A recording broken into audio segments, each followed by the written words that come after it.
All right, hello and welcome to the Talent Roundtable. The CDL season is here, and it's time to start talking about the teams, what's been going on in the past, what's going on in the present, what might happen in the future. Joining me, of course, all these wonderful, talented people, brains of Call of Duty. Basically, what's going to happen, we're going to go through the teams individually, talk about the players, talk about the history of the franchises, results, and how we feel about them all. You can take this as a little primer as we kind of move through. It's going to be a little bit loose and fast, but hopefully you'll know more going after this.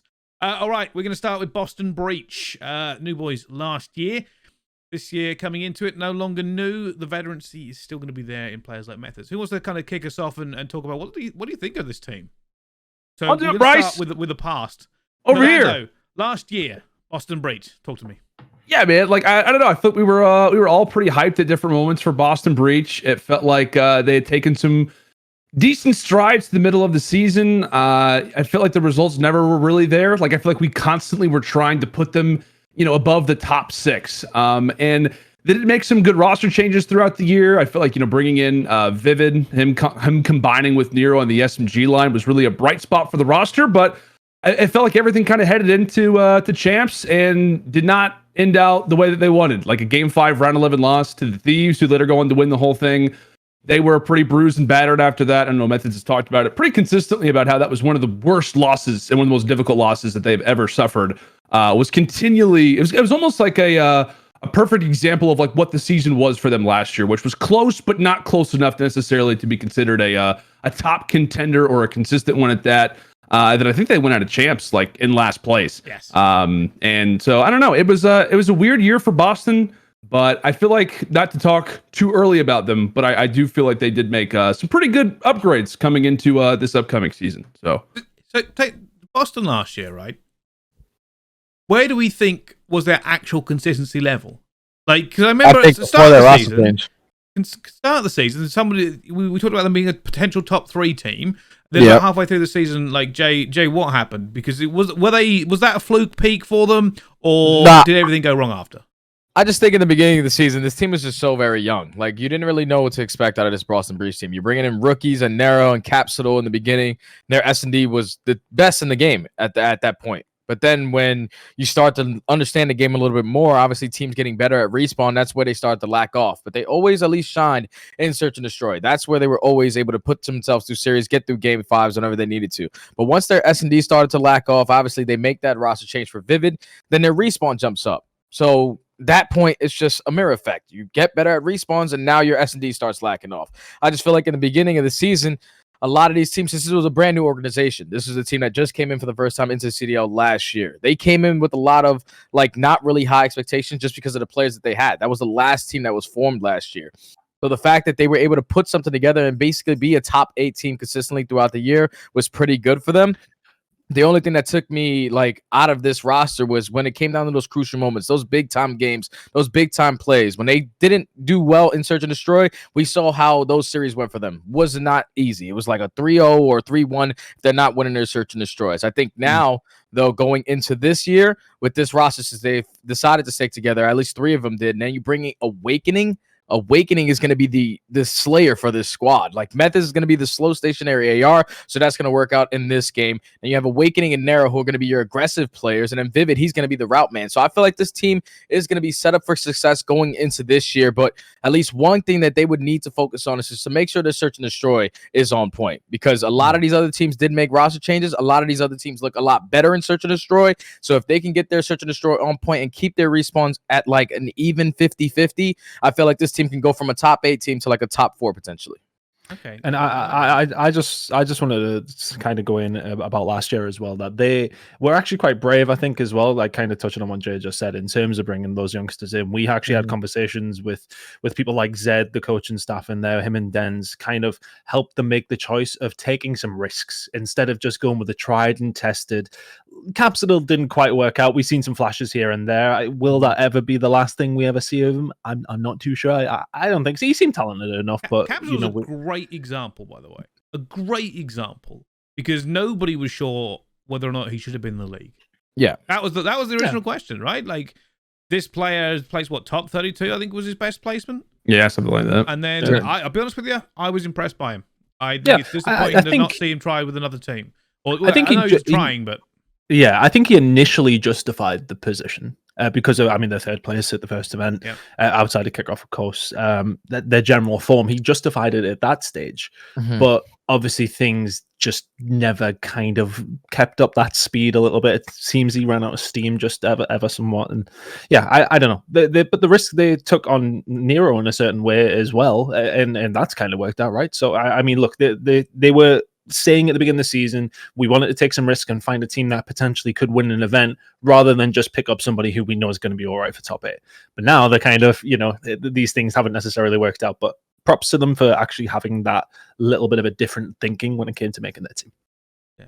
I think coming into this year, as we slowly start to get towards the present of this team, roller coaster was the only thing I can think of last year for Boston Breach, and not a great ending. Just not a great ending for what they saw.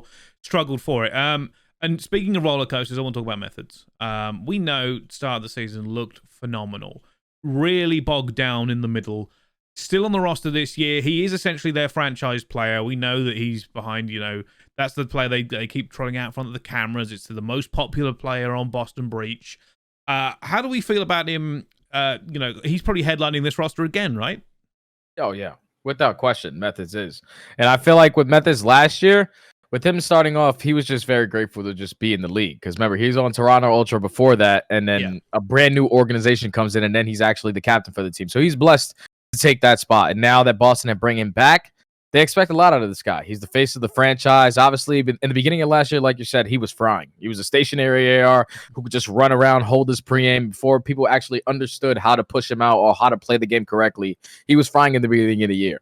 But then as, like I said, teams started to get more comfortable. Teams understand how you play, what tendencies you have if you're a certain player. And with Methods, he's going to be that slow guy. You're going to know, like, if that guy, if you're looking for one, he's most likely pre-aiming, trying to go for a spawn, or just holding his iron down to trying to pick up some kills. So going into this year for Modern Warfare 2, I feel like for Methods, it's going to be great, because this is a nice slow and steady wins the race kind of game. So as long as his SMGs are staying aggressive, then you have the flex player in Awakening who's going to be an aggressor when he needs to, also can slow down whenever he needs to.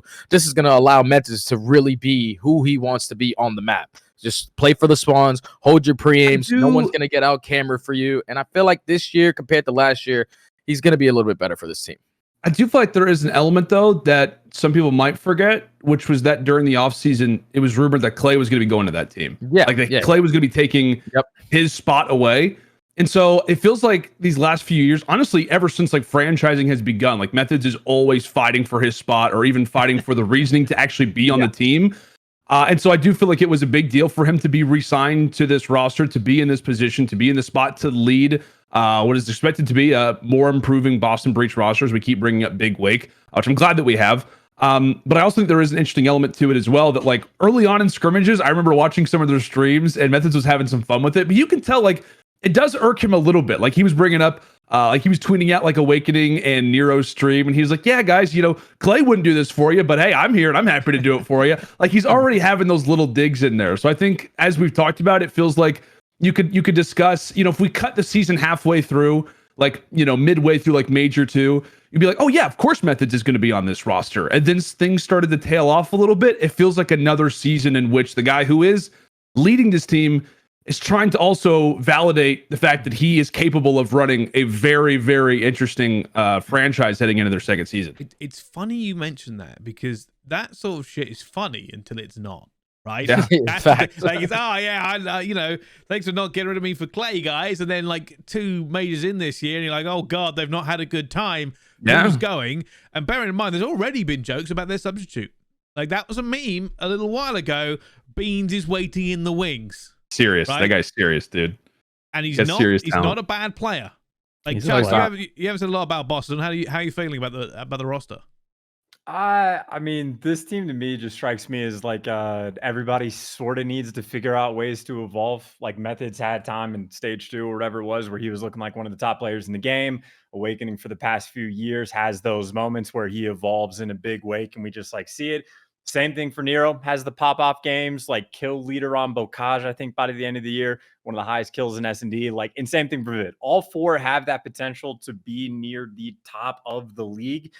just it's always brief. It never lasts for like a consistent portion of the year across multiple stages. So I think it's about bringing it together, like finding ways to evolve your gameplay, whether that gets done in practice, whether that is a game mode specific thing, whether that gets orchestrated and just like being a better communicator to your teammates, or just like finding better ways to develop chemistry. But I think the team has really good potential.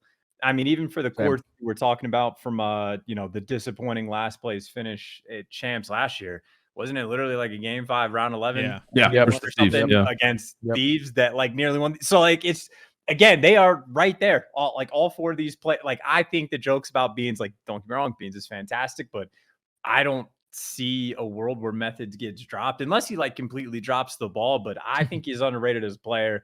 I just see nothing but potential with this squad, but like they do have to find ways to get better. And I don't know if we're talking about Thieves today, but Octane in my mind is like a good example of this. Of like for years, he was always super top notch AR, the human turret, something like that. But now when I look at Octane, I'm like, dude, that guy has the best comms in the game. Like he found a way to evolve his gameplay and like kick it up a notch. And I just think for the Boston team, all 4 of these players, they're all fantastic, but they have to find a way to level up. And if they do that, they could be a force all year.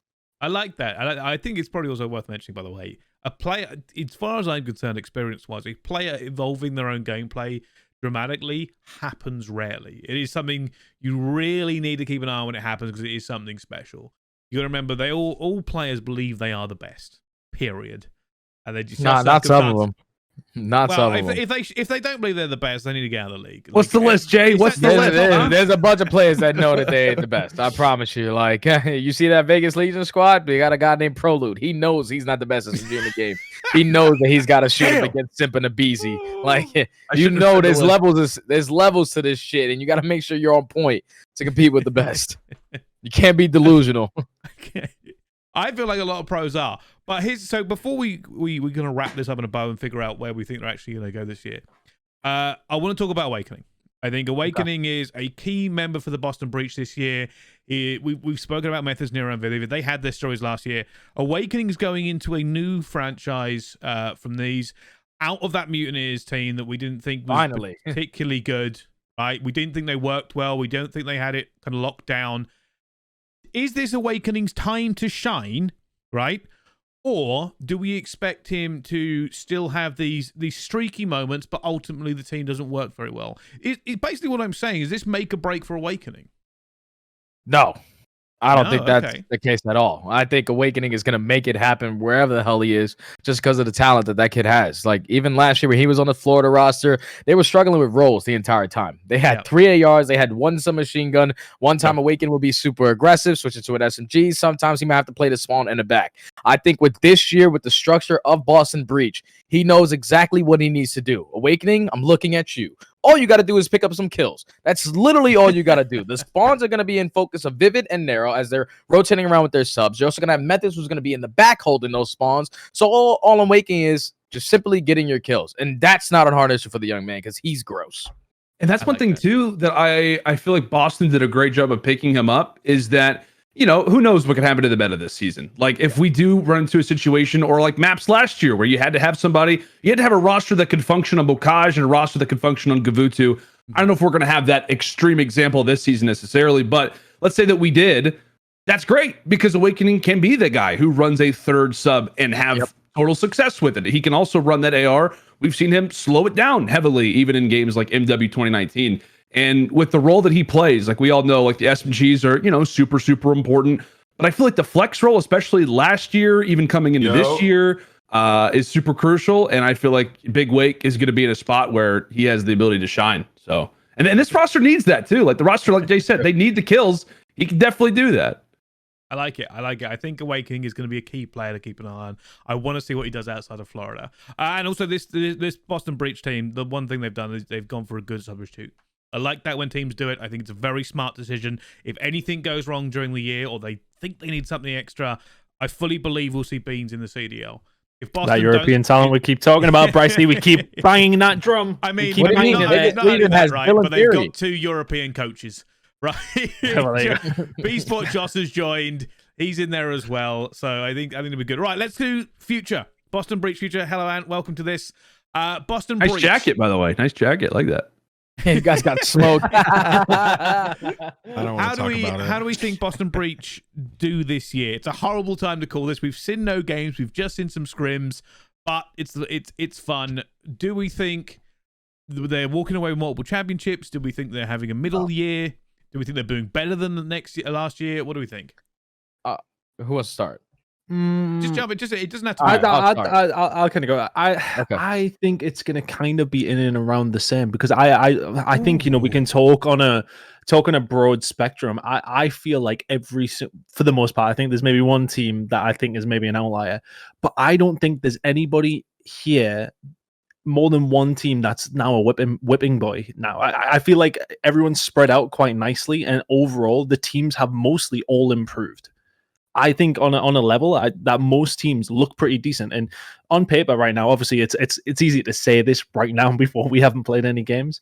On paper, I feel like a lot of these teams, when you stack them up against each other, it looks like every single game is going to be pretty good. Like you would say in terms of achievement, et cetera, et cetera. A lot of these teams look very, very decent this year, whereas last year we immediately picked out a couple of teams which we thought weren't going to do great, and we were right for the most part. Whereas now I think it's a little bit harder to ascertain that at this moment in time. So I think it's going to be a hard year to be consistent. Many different factors in that one, of course, but so I'm kind of going to go with about the same. I would have them top 8. I disagree. Yeah, I think disagree this team as is well. going to be better this year. I think this is a better Breach. Well, I think the team overall is probably better, but I think everybody else has kind of made some good roster changes as well. I think That's kind of what I'm going to go with. I think it's more consistent, better placings. I think it's definitely more consistent on the side of Boston Breach. When it comes to winning championships, though, that's probably not going to be in their cup of tea. Like, they're not going to be looking forward to that. Honestly, when I think there's way too many other teams that are like a lot more fluent with their game, especially with communication. I feel like with Boston picking up Awakening, he's a guy that usually just focus on kills, and he's probably not going to talk as much. So everyone else is going to have to step up in the communication at that point. That might cost them a couple matches. I feel like Boston are going to stick around the top 6 to top 8 range. If they surprise and potentially make it through a winners bracket side at a major, they could potentially get a top 3. But I feel like this team is just still a little bit under the experience, even though a couple rookies did get a lot of it last year. I just feel like when they go up against teams like Atlanta, when they go up against teams like Thieves, when they go up against teams like Optic Texas, or even Seattle, even Toronto, there's a lot of teams in here that made a lot of adjustments. So those matches for them are going to be really difficult because now you have to get SMGs versus SMGs to play at their best, and then your ARs need to perform at their best. And I feel like Boston Breach will get caught slipping a couple times this year to where they cannot win an event. A top 6 to top 8 at the best for me all year. That's kind of was my point as well. It's like there's other teams in and around it who have all improved as well. Yeah. So you can't just expect them to break that top 6. That there is 6 teams who I would say look better than them. Personally. While it's unusual for me to be positive, I'm actually quite positive about the Breaches. Yeah, I think they're my dark horse to really shock some people. And we're going to move on, but do you want to stick a button on this? What do you think? I think it's a no-brainer that they get better. I mean, they picked up Awakening. You guys know me. I've been a big supporter of him for a long time. I think he's a fantastic player, great slayer. When I look at this team, also like Nero in the second half of the season was playing phenomenal. So like in terms of SMG play, they have Vivid and Nero. Vivid is always extremely aggressive. I think that's going to translate well in this game. Decision-making got a lot better. Bringing in Awakening, I think can only make them better. I thought TJ was one of the guys who was prone to the bad game, would make some questionable decisions. And I think with Big Wake, they're going to be dangerous to those top teams that maybe will get away with just outslaying them, putting the pressure on them. So I think Boston definitely improves from this. I think they can definitely get top 4 at a couple events, and they're a dark horse.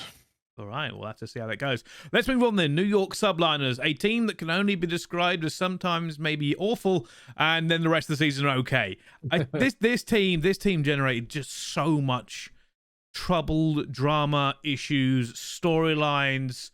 It ended on a good note at the major, but the rest of the season was, I don't know if you'll pardon me here, a shit show at the best of times, right? New York basically this year just want to have a nice time, I feel like. Yes, the highs were dizzying, but the lows were shocking. I think New York, obviously, they went through a whole lot of shebang bang in the entire year. Like we didn't even know what their roster was looking like for like 3 events straight. Like they just came in with the sub, Clay in, Clay out, Neptune in, Neptune out. Here comes Paul X. Okay, Kismet, we're gonna pick up this guy too. Like Can't New forget York royalty. Can't forget they royalty. were just, oh yeah, my bad. Royalty made an appearance for like 2 maps. It's all good. But like New York, I feel like you said, Bryce, a lot of drama last year. Going into this year, they basically have none of it. They got everything. Through the year. Yeah, that was trolly, by the way, but it's all good. Now New York are going into this year with basically a very, very young team, in my opinion. Like they don't have any veteran leadership, and that's the thing that really scares me with this team. You're talking about Hydra, Skies, Kismet, and who's their 4th player? Priesta. Yeah, like this is what I'm saying. It's like that team is just like I feel like they're really, really young. There's not a guy that can step up and be the guy to run the show. Hydra, we know what he's gonna do. He's gonna go out there and just simply get his kills. But then Skies and Priesta, those guys with the ARs, we know how aggressive Priesta can be and how raw talented he is. But last year, he did struggle. He did struggle with Minnesota Rocker. He didn't have a great start to the year, to the beginning of the year. Second half of the year was a little bit better, but it still wasn't the Priesta that we know of old. So if Priesta can get back into that prime form with that AR flex in his hand, he should be in a great position. But like when I'm talking about this team, it's like, who's going to be the main AR? Because Skies is also a guy that can switch to a sub. Priesta can do the same thing. We know Skies. Kismet and Hydra are both going to be running their SMGs. I just feel like this team, when it goes down to those crucial moments, those game-changing moments, that is when they're going to crumble because they simply do not have leadership right now. I'm just going to play devil's advocate quickly there because it's a really interesting point that you've just brought up about there's no putting in this team for leadership. Bearing in mind, last year they started off with 2 of the most, I would say, like incredible leaders. It was Crim and Clay were the leaders, and it was awful. Right? Yeah, maybe it's just I will try something different this year. No leaders. Just get the young people in and hope it's better. I agree, Bryce. Like, I think people kind of weigh the leadership thing a little bit too much. And then, like, looking at this New York team, even like last year when they started to turn up, a lot of people were talking about Crim's leadership and, sort of like the Cinderella story. And like, yeah, that definitely played a factor, right? Like rallying these guys together to do something so spectacular. But at the same time, it was really the crazy plays we saw to Kismet, the clutch plays that he was having on the map, Hydra taking over respawns, like that. And then Crim also, his individual performance, he got way better throughout that New York major and so on. So that was how they actually got it done. All the other things, like, yeah, leadership definitely helps. But I think with these guys, like if Kismet can keep up that level of play, they're bringing in players who are going to perform better than players they had last year. Like Crim was on his last leg. Like Skies is a better AR than Crim6 at this stage of his Call of Duty career. Skies still can pop off takeover games. We've seen it. The Florida team just wasn't set up for success. So I think New York did really good during Rostermania. And I think these guys will be vibey. Like Hydra's, I've heard like he's best friends with Skies. That's what Crim6 was saying. So if that chemistry's already there between those 2 guys, then, it could be something great for them. I mean, it cannot be the same year as last. It just can't. There's just no way. There's no way. There's no way in hell that happens. It's better it's better individual players. Like these guys, at the very least, like they can hold their own. Man, I'll be honest. I kind of can't help but be negative about this team. That's think what I'm it was saying, like Chan. in one of the episodes for the flank of like Hydra is openly admitting that he's like having days of practice where he isn't trying and just openly being unprofessional on top of the drama that's in the mix.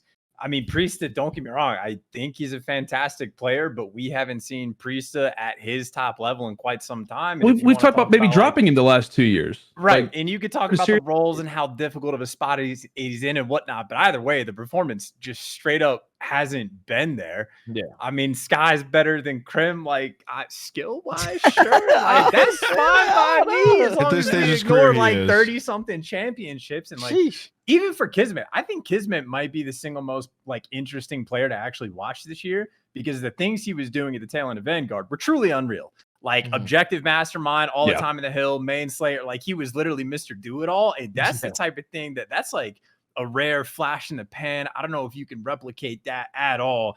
And this game is going to be a little bit different than Vanguard as well. So I just think the types of play Kismet was making, I think is going to be hard to replicate.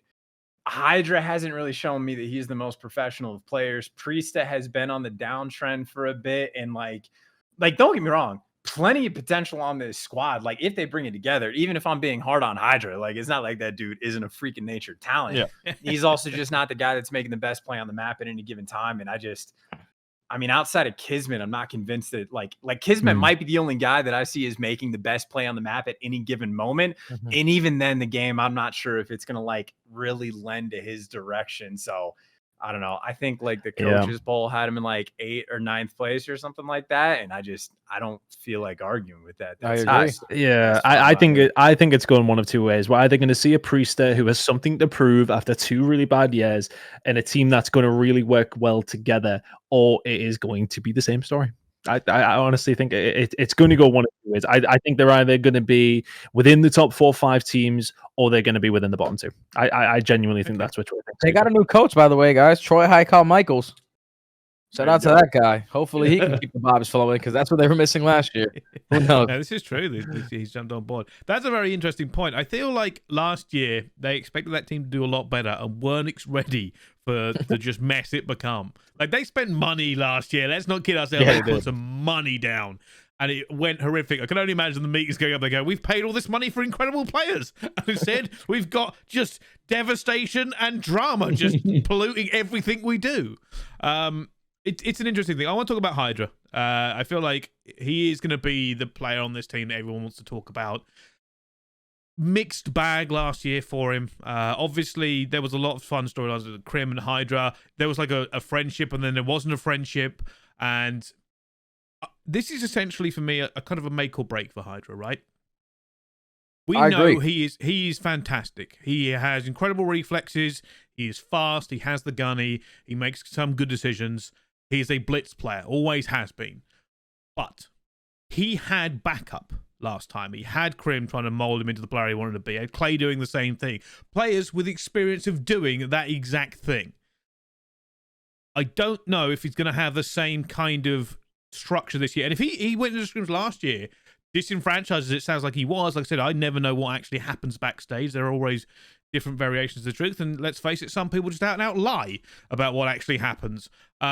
So for me, I want to see what happens to Hydra this year. I think he'll shine in game. I'm curious about out of game. I'm curious if he can make his own mark without kind of being under the wing of a bigger player. That's what I want to see from him. In the CDL, on his own 2 feet. We know he's essentially their franchise player, right? He's the one that has dominated all their content. He's the face of this. And I want to know what he can do. It's got to be his year. It's him on the roster. The only thing that scares me with Hydra is just like, who does he want to be? It's just like, you wake up every day, you've had the opportunity to team with some of the best players of all time in Call of Duty, but you can't even take practice serious. Sometimes you're not even getting on for practice. Like, I can understand that this he's made his name out there to be one of the best SMGs in the game, but how far do you want to take it? Do you just want to be mediocre? Do you just not care? Like you're all right, we're dropping 40, we lose a map game 5, like, oh, it's not my fault, all right, I don't got to put in extra time. Like, that's the thing right now with Hydra being so young, at least for this team, the fact that he is the face of NYSL, he's been the face for the last 2 years, just like he has to figure out what he wants, like what he wants in his pro Call of Duty career. Because I can tell you, when I was a player, I wanted to win a championship. That was the biggest thing for me. Once that happened for me, I kind of went on a decline. Like, it was just that simple. But for Hydra, you win a championship in your first year. You win a homestand. But then last year, you make it to your own major, make it to the grand finals, you fall short. Like, what has Hydra really been able to put together besides putting up a lot of kills on this map? I think being a great player. I think he's going to fry this year. I think he just was tired of playing with people who like criticized every single thing that he did. And I think, some players, they're just like that now. It's softer than when like back in the day, we used to just go at each other's necks and we like appreciated that. I don't know the guy personally, but it seems like he did not get along with Crim6. I think we can all admit that now.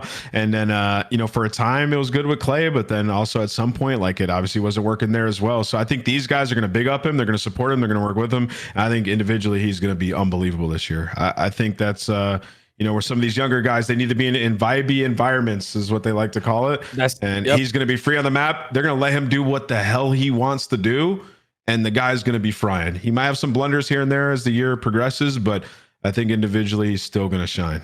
Yeah, he's going to do whatever he wants, that's for sure, but until they start losing. What happens when they start losing? What's Hydra going to do? Is he going to step up in the comms? Is he going to be the guy to be like, all right, guys, we got to put in extra time here? No, That I might don't not be see the player that he is, but maybe the approach is just different. Maybe instead of yelling at Hydra, like you just have to figure out a different way to approach these issues. And I think that's why this roster is formed like this. Like that's why Skies is here. They're really good friends. Skies might be the guy that can break through and speak to him in the right manner. Like some people have to be approached differently. We've learned this over the last couple of years in the CDL era. I can see it. I just think the Hydra looking good is a very cold take. I think you can make the prediction he'll be a top 5 SMG KD all year. And they're like, I think most people would agree with that. It's just the actual results of the team, I think, is where people would disagree. So I think Hydra is going to look fantastic.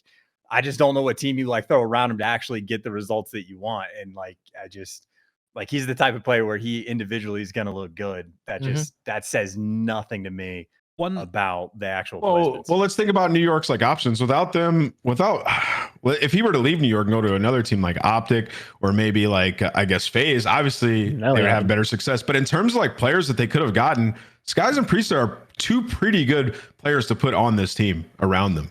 Like I don't really see where else they could have really went to like make a solid roster. I think Skies is a W. And in terms of like the other player, like Priesta's he's like the ultimate gap filler. Last time W we had, Priesta was phenomenal. So I am pretty high on this team, but we'll see how it pans out. I think before we put a button in this one last thing I just want to play in Hydra's case. I also think you got to remember he has a very unique perspective in the league. His natural language is not the same as everybody else's. He is far away from home with none of his kind of support structure around him, right? And I think that probably doesn't get spoken about as much recently with everything that's been going on. Is you got to remember this guy comes straight out of the European Challengers, straight in teaming with some of the most well-known players of all time, and everyone just went, he'll be fine. He'll be fine. I think a lot of people from European Challengers wish for that. Yeah. But like you got to remember that just everything that if he has a bad day or if he's ill or anything, there is not a great support structure over here for him as it would be back in his home country. And I just think you have to give him credit for everything he does in that bubble, right? So I always am going to say, yeah, he might not be the smartest at doing something, or he may, not try to come to practice here, but there's not a lot around him that isn't a teammate or he works for them where he can go and figure out what he should actually be doing, right? With everything. And I think that's one of the things that people kind of overlook because he's such an explosive player, because he is naturally funny, and because of the content they put him in. You don't realize that they just kind of grabbed this 18-year-old and pulled him into the league and went, hey, by the way, you're in New York now, have fun. And just that's just insane. Like if I went and stuck Ant into France and go, get on with it, mate. By the way, nobody. I'd be fine, bro. I get along. I don't know. Pred is doing his damn thing. I don't know if you want to put that the case. Pred is out there speaks like English. Yeah, but Paco understands English now. No, like, I know. He did in the US for almost 2 years. It's still very probably a little bit different. And you could make the same case for Pred. You've got to remember there is a human side. These players are human. They built a really good culture over in Seattle, though. They did not in New York. Well, there you go. All right, let's button this then. New York. Predictions from here. It hasn't sounded positive. Lando, I'll give it to you. You're always positive about it. Not for this one. I'm going to say bottom 4. I don't know. I think that I typically go off of power rankings or however you want to label it, tiers, things of that nature, with like questions in mind. And I feel like New York, as much as we want to talk about them, even in the highlights that we're talking about, hey, they got Skies. Priesthood could be really good. All these different things. To me, it always gets back to if this happens or if this happens. Like if Kismet plays the same level that he did last year, if Skies can elevate his game, still be a top tier player, but contribute to the comms, if Priesta can return back to 2 years ago, and if Hydra can continue to play at the same level that he is, which I think Hydra is not really much of a question, but I don't know. I just feel like with I really wanted to take in what you guys were talking about for New York, because I really don't know where to put them. Like I made a video recently and I was like, I don't know if I put these guys like way too low, if I have like just a difference of opinion on them. But I think based off what you guys have talked about, based off of, again, the question marks that we have on them, I feel like most, if not every player has them. And I think at best, if all those guys do answer the call, of course, yeah, maybe they have the talent, they have the ability to contend to be one of the top teams in the game. But the odds that all those things go right in a league that's only getting better, in a new title where you have to consider all these different variables, I currently have them right around like 7, 8, 9. I would say right around there. All right, I think that's a good way to kind of sum it up. For me, the only thing I can think is just have a less stressful year. Like, there's just no That's way you guaranteed. can do what you did That's last already year. locked up, right? That's Yeah, locked up already. There's just no way they can do what they did last year. I think they're unpredictable, dude. Just Yeah. sailing. They're really unpredictable, to be When honest.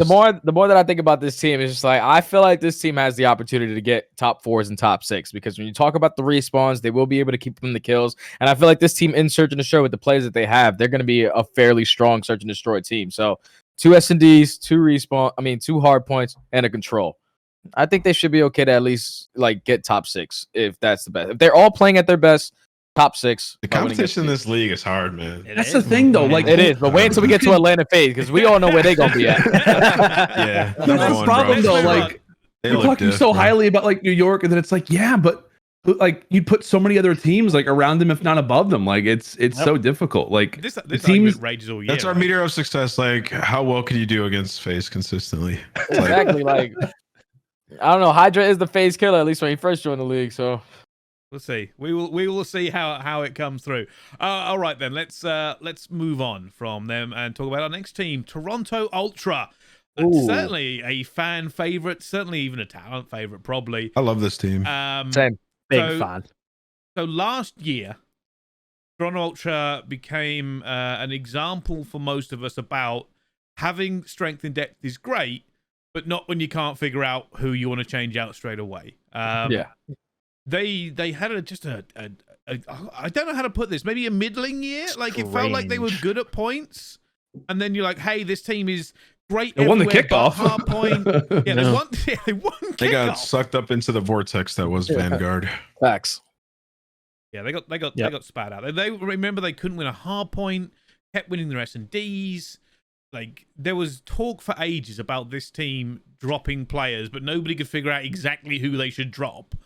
I mean, it sounded like there was decisions being made or trying to be made left, right, and center from Facts. Even what after we were gathering. major 3. Yeah, we Major were 2. hearing Major 2, some shit throughout the whole year.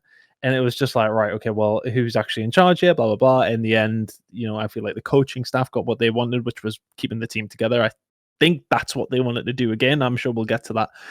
Yeah, it felt like there was definitely heaving and hoeing going on in the background, I would say. You know who killed Ultra? Scrappy. Scrappy killed Ultra. Yep. If Scrappy Too good of an didn't exist option. as their sub, they probably would have kept the team for this year. Like they probably would He have only done. played one match. Bryce, he only played one match last year. And they were just like hot skies and stars are blinging in the moon. Like they're all up. That's the guy. That's our guy without question. For the one match. 1.3 in the series too. Like Yeah, just after jumped one in. Like, match. yeah, why not? Like And 1.3.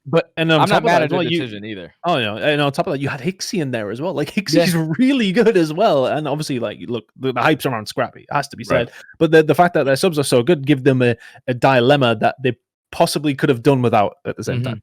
I feel like last year with Toronto Ultra, like they had their moments where they were looking like one of the best teams in the game. Even at their own event, they ended up getting a top 3. But then everything after that just started to fall off because teams knew how they play. Like when you're a team that stayed together for that long, you start to understand what they're trying to do on the map. Insight's going to be the post-up player. Cammy's going to be the guy that's running around, switching whenever he needs to. Bance is always going to go on the flank, and Kleenex is going to be in your face trying to fight a 1v2 gunfight every single time. And I feel like towards the end of the year, what made them fall apart was simply their teamwork. They didn't have it anymore. They always had the raw talent to get them through Search and Destroys. Insight 1v3. The guy was gross at that game mode. But everything else, when it came to the teamwork aspect, that's when they started to fall off. And you can just tell whenever you watch them in hard points, I feel like Bance is always that player that's going on late flanks, leaving Kleenex to fight 2v1 gunfights. And that's why Kleenex used to put up the stinkers on maps because he's the only SMG fighting in these close range gunfights. I feel like... Go ahead, Bryce. I have a different take on that, actually. I think their teamwork didn't fall off. I just don't think it worked on this game. I don't think it worked on Vanguard. If you watch some of their controls, I think they had at some point the stats for like the highest attacking rounds because they would snap in, they would do what they needed to. The S&D put paid to the fact that they could work together well as a team. I think what caught them off guard is that Vanguard at points turned into a knife fight in a cupboard, and it was just chaos. And because they are calm, cool, collected, this is what we are doing. they tried to set that up too much. They were playing Cold War Hardpoint Yeah, for the and you can't majority do of the that. year, and it works in that game because you can finesse and you can get away with it. And I don't think it worked in Vanguard, and I think that was frustrating as hell for them to try and deal with, because every other team could turn that tempo to 11, and I don't think they had that in the respawns. I don't think they had an 11, but their 10 was very, very good. They were very, very consistent. They could break things, but they just weren't able to get the setups they wanted to. It looked like, you know, if we were playing Cold War again, the team probably would have still dominated and done very, very well. But with Vanguard, I feel like they were just missing it. And then when they eventually started to win a few hard points, they were always behind, and they were always never performing where they were supposed to be. And it was always, oh, we've got Scrappy ready to just take one of you out. And the pressure just must have just been kicking them in the head every game they lost, every time they lost a map, every time they couldn't win a fucking hard point. Ultra were getting kicked in the teeth, and they knew that something was going to change, and it broke them. I think about halfway through the year, they were broken. I just kind of want to just say though, like the back end of their year, I know in all seriousness, like they want to be up there in finals. Wasn't too horrible though, was it? Realistically, well, the third place obviously their own major, 5th and 6th major, 4th, 5th and 6th at champs. Like it's not horrendous, yeah, but I think it was the standards that were set in Cold War, wasn't it? That was the problem. That was absolutely the problem. And one thing too, I agree with what Bryce said in terms of like, I felt like it was a constant like battle and a tug of war of like play style versus how Vanguard plays. Like we all know, like the difference between how Cold War was versus Vanguard and the differences between that. And I think that Toronto was constantly struggling with like, okay, what things can we bring over into this game? What things do we have to adapt to? I also feel like the SMG line struggled greatly, especially in those hardpoint games that we were talking about. You know, we could argue if it was, you know, a matter of play style, if it was a matter of just not putting up kills. I think it was probably a combination of the both. And if you do look at stats among all SMG lines, like you're talking about, you know, both subs in terms of like hardpoint, they were number 2 among all SMG duos in engagements per 10 minutes. And they were number 11 among all SMG duos in damage. So they were basically the speed of Boston with Vivid and Nero, but with the actual slaying capabilities of Paris.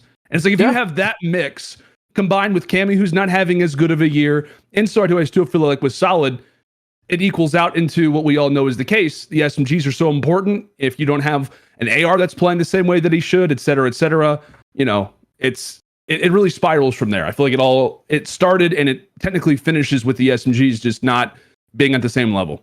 Yep, and I completely agree with you. Just basically not playing at the same pace. You're talking about Toronto Ultra during the corridor season, structure the entire time. Everything that they needed to do as a team, they knew exactly where they needed to be and how they were going to set up.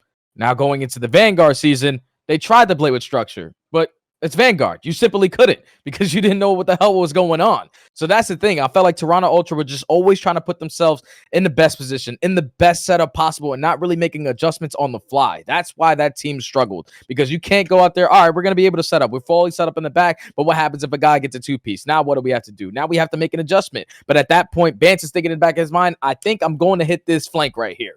And he does that flank, they get broken. Kleenex is at 21 and 40, and then it's just completely off guard. Like Toronto Ultra, compared to Cold War, was obviously great with teamwork. Last year, they struggled off. And then going into this year with their roster changes, I feel like this team is going to be one of the top squads. All right, I think we have to talk about the main man, what looks like their new franchise player. Bance is gone. They have a new star in ascendancy, probably one of the most exciting players of this season. Sir Scrappy has arrived, a man who will not be quiet in any regards. How do we feel about that? Oh, like, I mean, don't get me wrong, this guy has delusional confidence where he even knew he was joining the roster. What do you think? Honestly, for me, I think the league is going to benefit from his personality more so than anything. I think I honestly believe that he is going to be one of the favorite players from the fans this year by far. I think his brand overall, and I know we're maybe divulging from what we should be talking about, but that whole thing is going to be good for the league. It's going to be great for Toronto Ultra. He's not only all of these things in terms of a personality, he is also very, very, very good at Call of Duty. I mean, I honestly think he is going to be one of the standout players of the year, not just because of the whole package. Like, he has it. They have struck gold, literally struck gold. Do we believe It is a double-edged sword how he is presenting himself. No. At the moment, all the pressure is going to be on him. He has shit-talked everybody he can. Yep. He has put himself out there as basically the second coming of the Almighty, right? Everybody is ready to watch him play Call of Duty at this level week in and week out. Do we think that pressure gets to him at any point? Because this isn't challenges anymore, right? Nah, I mean, if he's weak mentally, maybe. But something tells me if somebody's talking that much trash and still playing well, like last year, how he did in Challengers, he's playing great and talking that much shit, and then coming into a pro match and dominating in that match as well. Yeah. I think he's got the confidence to be able to deal with whatever people throw at him. But it'll definitely be interesting to see how it actually plays out. But talking about this Toronto team, I think a lot of pressure is going to be on Standy. Like, I think that's the guy that has to be good on this team. Yeah. Like, we know we're going to get out of Kleenex. Like, the guy's just extremely aggressive. But like with Standy, like, will he bring that same search and destroy level that we saw early on last year with the Rocker? Can he get back to superstar level that we saw in Cold War? Like, that's kind of what they're hoping for. And that'll be the storyline that I think really paints the picture for this team. But in Respawn overall for like Ultra, like they should be better at Respawn this year. Like their entire culture of this team has been search and destroy. Even when they were winning events, like they weren't the greatest hardpoint team. They still hardpoint here and there. But like I think this team, that's where the huge culture shift comes in, is that I think they are poised to have a really good Respawn team. I like that. I completely agree. Insight on this game. I'm feeling positive about it. Yeah, non-EU biased aside, I'm feeling I feel like positive. insight on this game, we know like him and Methods, they should have a good year in this game. It's nice and slow and steady wins the race. But when you talk about this team overall, for me, like Ant said, he thinks that Standy's the most important. And I feel like Standy is going to be the most important player alongside the Kleenex, because now Kleenex actually has someone he can work with. He doesn't have a guy that's going to be setting him up in 1v2 gunfights. Both of those guys are really aggressive players. So they're just going to be flying left and right, trading whenever they need to. I feel like Standy and Kleenex are going to complement each other so well. And when you have a raw player in Insight who's just going to be stationary, holding down preems, getting the kills, getting the necessary kills, and then Scrappy, he's going to be all over the map. I'm not afraid of Scrappy at all when it comes to the Pro League. Guys talking smack. The guy's backing it up. He's ready for the moment. I feel like this Toronto Ultra roster is going to be a lot better than they were last year when it comes from teamwork-wise, when it comes from Respawn. Obviously, the S&D was on point last year, but I feel like overall this team is going to be top 3 all year long. Okay. All year? Yeah. I mean, there's a bunch of hard kills on this team. It's difficult, man. Yeah. No, it's like Insight through the search and destroy. We know they're going to play the S&Ds nice and slow and steady. But when you're averaging, when you're allowing these players on your team to actually get kills, like Scrappy, he's going to go out there and get his. With Kleenex now playing alongside Standy, he's going to be back to that raw SMG slayer. I feel like this team is going to have the talent to slay with the best and then use their teamwork, which is like slowly developing now with the new team, to eventually try to push them towards the end of the year. I'm quite surprised how quiet Chance is, because Bance isn't on this team anymore, so we can like him now. Benjamin! He's the biggest Vance fan. I don't know. I'm kind of negative about this team. I'm not gonna lie. I just don't think I see it. I think Toronto Ultra lost sight of what they like. It's like they're gonna be good. Don't get me wrong. They're gonna be a good team. They're gonna be like in contention, fighting for top spots. I just don't think they get anywhere near the level of success they had in Cold War. I don't see them being consistently top 2. I don't think I see them consistently being top 3. Like certainly at a few tournaments, they will make those runs, like depending on how like the brackets work out and whatnot. But like, I just don't have a ton of faith in, like, I have faith in Standy. Like even when he had a bad Vanguard, he was still one of the best S&D players in the game. So there's like a certain degree of, I know he'll be good.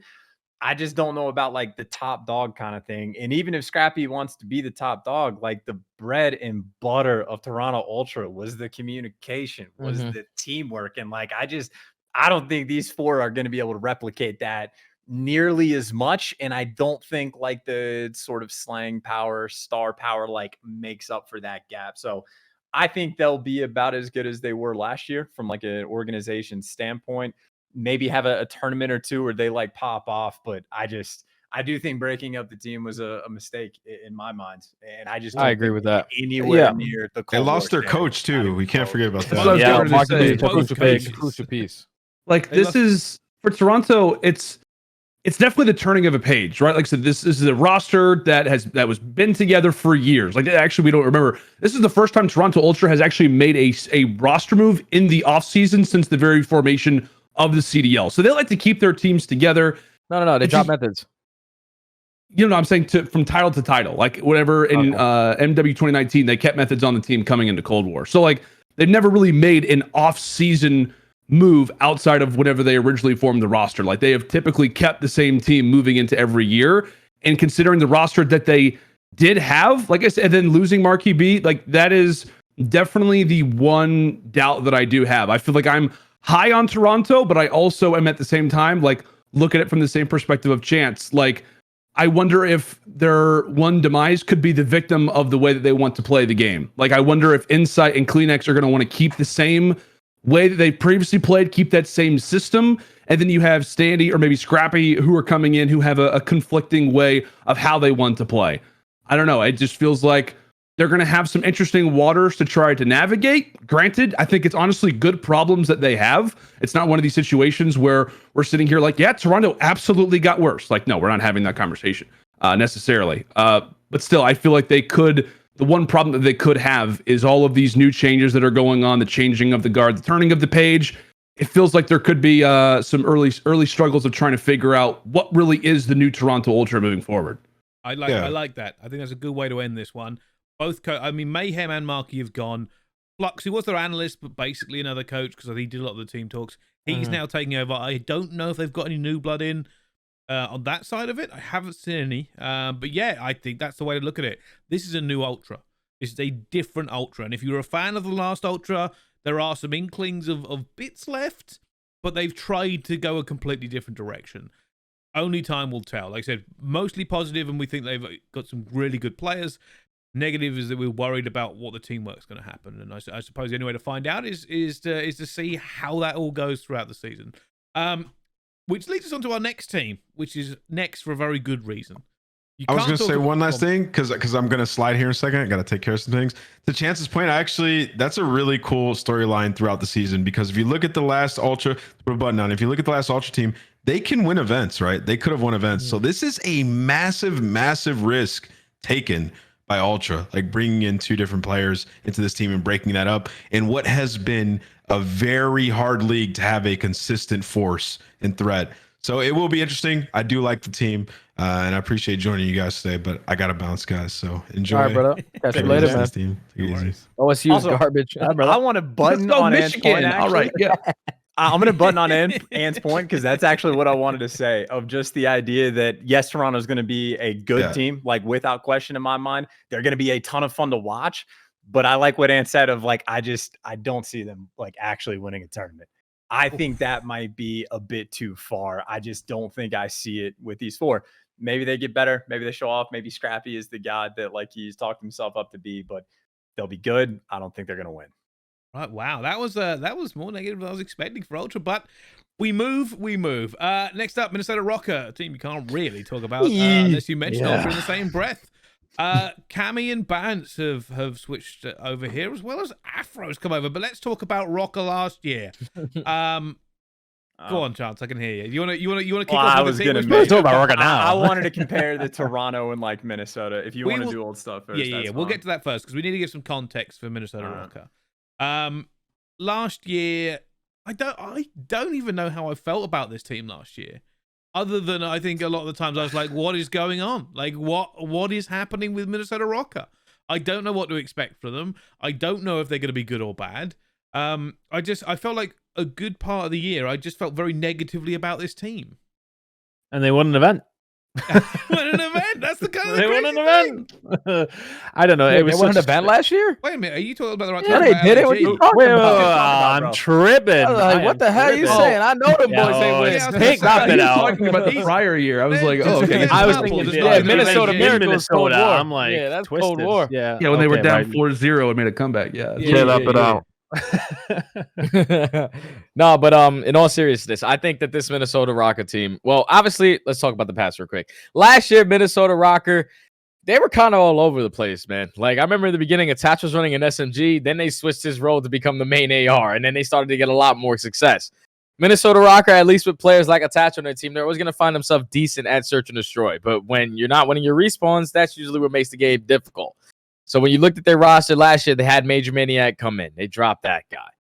And then eventually, you know, they work down, they make a couple changes. They add Havoc to the roster, put him in the SMG role. Now you got Attach running the main AR. I feel like this team was just all over the place all year last year. Like Standy seemed unhappy.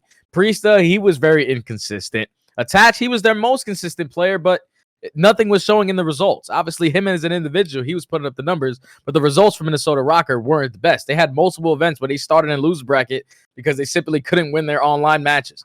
So, like, Minnesota Rocker all over the place last year. I feel like going into this year with this team, it's sort of going to be the same thing. I don't really see a big change for this team where they can turn it around and be like, all right, I'm looking at this roster, they can win events. It's not like they made any crazy roster moves. I feel like this team is basically the same exact team that they had last year, just different names. Okay, I like that way. By the way, I'm fairly certain this Rocker team last year, one of the worst performing teams on LAN. Without question. I mean, Period. yeah. I'm reminding myself of the Yeah, you events. need to. I need to, yeah. Let's keep in mind, by the way, They won $20,000 last year. Ballin'. Oh wow! I mean, they did terribly. And be really balling. Imagine, Well, though, yeah, there you go. imagine if they don't add Havoc. Yeah, they're screwed. Like, imagine, Oh, imagine if that doesn't work out. yeah, nah. Chance, what was wrong? Chance, what was wrong with Minnesota last year? They weren't good. What's your next question? I mean, that was the thing that cracked me up with Jay. Was like they had like mixed result, dude. They were at the bottom the entire time. Their Yeah. tournaments, they were placing top Hey, 8. they had a good qualifier. It's because like you could see like during the qualifiers, man, they would show up one day and randomly beat like Atlanta FaZe or something like that. You'd be like, wow, this team is on point. I remember one stage they dead ass were like 4-0 in the stage. They started in winners bracket and then they get to the event and double lose both of their first matches to get eliminated. Like team was just all over the place, bro. Yeah, and I mean they had a couple like bad, like just like unlucky placements in like some of the tournaments that they had where they had to deal with like 2 top teams, both in winners and in losers for like the quick 2-0s and whatnot. But that's just, I mean, them's the breaks. Like that's how it's going to be in a league this competitive. So it just wasn't a good year for him. I mean, anytime you have, you know, one of the more legendary players in COD that's making a role switch in the middle of the year, like that's like something's just going wrong. And 100%. that was their shining light. Like Attach was looking like their best player. I think maybe both on a sub, and especially so when he switched to main AR. Yeah, he was their best player. On both I will roles. say, though, Both roles. just so we don't rag on him too much for last year, I like for the split that Toronto Ultra had, where 2 players go to Minnesota, they keep like 2 of their own players.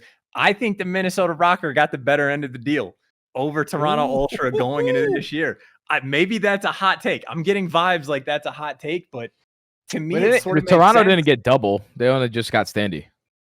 Well, no, I'm saying Toronto kept CleanX and Insight, though. I'm saying Oh, each yeah, of those it's teams 2. has 2 Gotcha. players from the old roster. Gotcha. And so, look, like in my mind, it is a foot race between these 2 organizations this year of like who got the better end of that deal.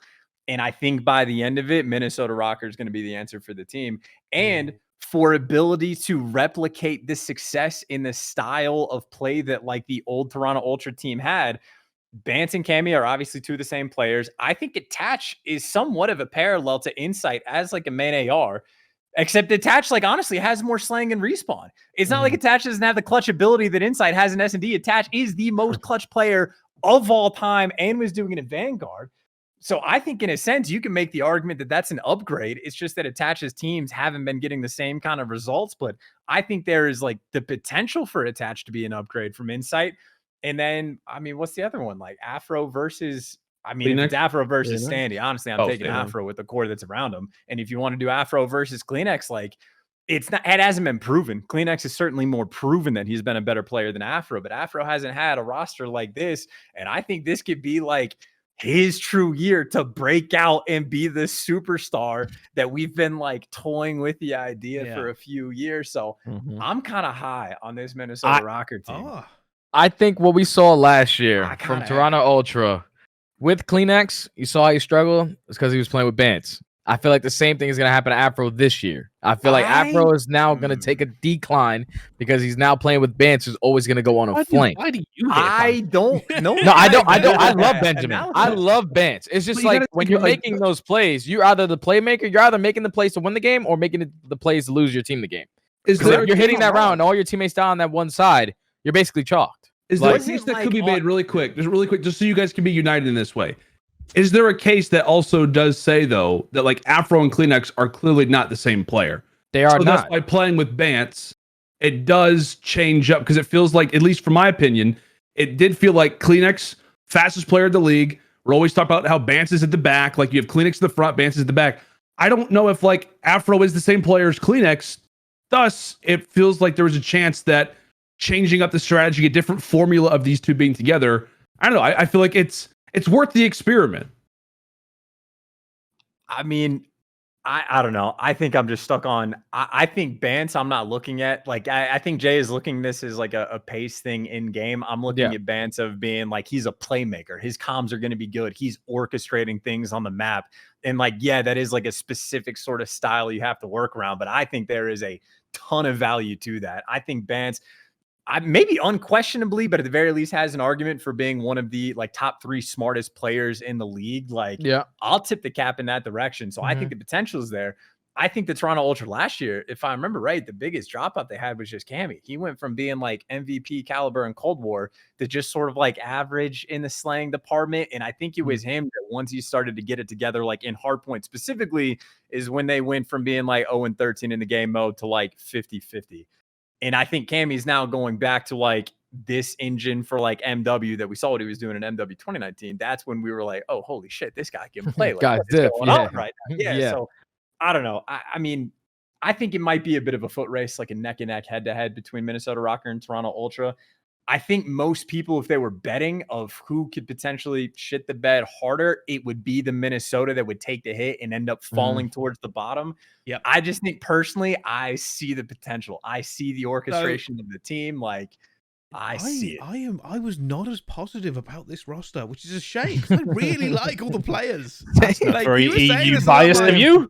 And I was like, yeah, it's basically a European team, Bryce. Like, Bryce, that's the weird thing. That's the weird thing. Like, I love these players, but I looked at this roster and I was like, there was a long way to fall here, brothers. Like, there is a long way down in this league, and that's what worried. Kind of reflecting off Chance's point, though. Like, I feel like you were talking about this team has potential, but like, I think Bance is a known quantity. I think Attach is a known quantity. I think the question marks for me are going to be about Cammy. Is he going to be a god or not? And Afro, in this system, I think it's probably going to be good for him coming out of the London roster. I don't think it was stable enough over there for him. I think he needs the fresh start. I think this would be I think it was a great pickup from Minnesota to say, hey, come on over. Attach knows what he's doing. We'll make sure you're doing well, right? But my worry is around those two players, not because I think they're bad players, but because I haven't seen the consistency I would like to see last year, right? I think Afro was good when he was great, and I think Cammy had flashes of his old self, but it's well known Cammy hated Vanguard. Yeah, he was getting cooked. Hated it. Every time I spoke to him, hated that game. And if I go to the event and he loves this game, I'm like, all right, yeah, cool. I'm all on board with the Rocker this year. I'm all in. Yeah. But yeah, I didn't want to come across like negative about this team. I just look at them as middle of the pack because I think there's too many variables for me to figure out what I'm seeing this year. Like a lot of teams, I know roughly what I expect from the players. 2 of the players on this roster could be great or could not be great. And I don't think it'll be their fault. I think it just depends on how this team works. But yeah, I guarantee you the Battle of the North is game 5. That's for sure. Yeah. One of the first matches we have, by the way, I think of Major 1. I think they play like their second match. Yeah, nice. For me, I think it's difficult to say where they are going to be. I think they're absolutely going to be towards the top, but I think it maybe leads to a conversation we'll maybe have another day of how stacked the top teams are. I think, we'll get to our phase conversation, but there's no detective needed to maybe think that everybody thinks they are going to be the best team this year, because I mean, it would be insane to not think that. But outside of that, I think there's another 5 teams there who have potential to win an event. And I think Minnesota are a team who are in this mix. I will maybe, as I said, divulge down my personal list of the other 5 teams another time, but I think they are within that mix of teams who very much could be there towards the top at every single event. Okay. All right. So it's kind of basically we are pitching Ultra and Rocker against each other from the off for good reason. Mhm. And I think that may be a year-long battle to see how it goes down.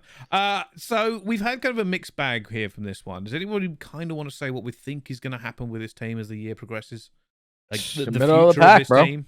Middle of the I'm pack? telling you, middle of the pack. I just don't see a level where this team can reach new levels when they're going up against better teams. Like if they go up against a team like Atlanta FaZe, we're asking Bance and Afro to just sit side by side or slay side by side with Sip and Beezy. I just simply don't see that being the case. And then with Cammy, he's the hit or miss guy. Bryce, you're saying that he has to be a god this game for this team to be good.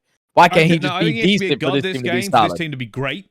I think this team will be okay to good anyway. I think the difference is if we see Cammy be everything we know he can be. He set a standard for himself.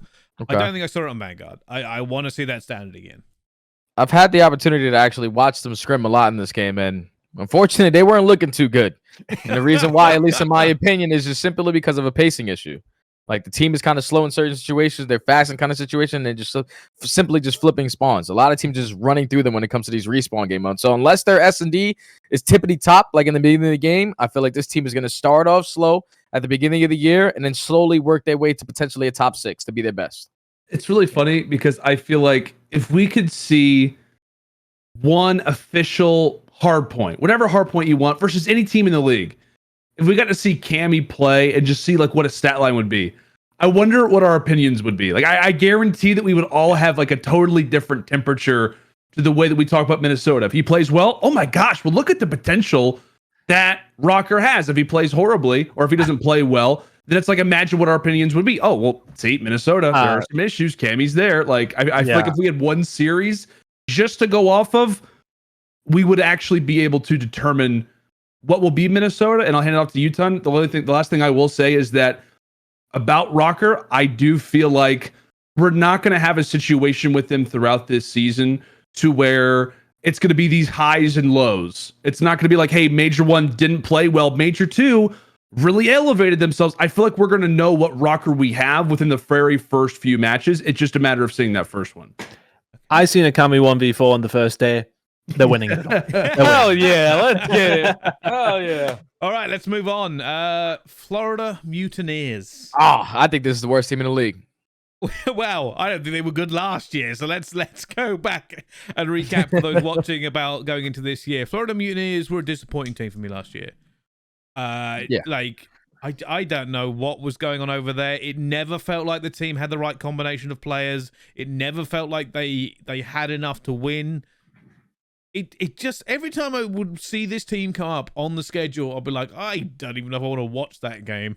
Like, it'd just be like, it just felt like, oh yeah, they beat somebody, and then I just never felt like, oh, I'm now confident in the Mutineers. Well, they were kind of always not in too bad of a spot. Major 2, 4th, Major 3, 5th to 6th, Major 4, 5th to 6th. Like at actual LAN events, they weren't too bad. Outside of Major 1, obviously 9th to 12th. Not qualifying for champs is a bit of a sting, but when they actually were at the events for the majority of the time, they did okay.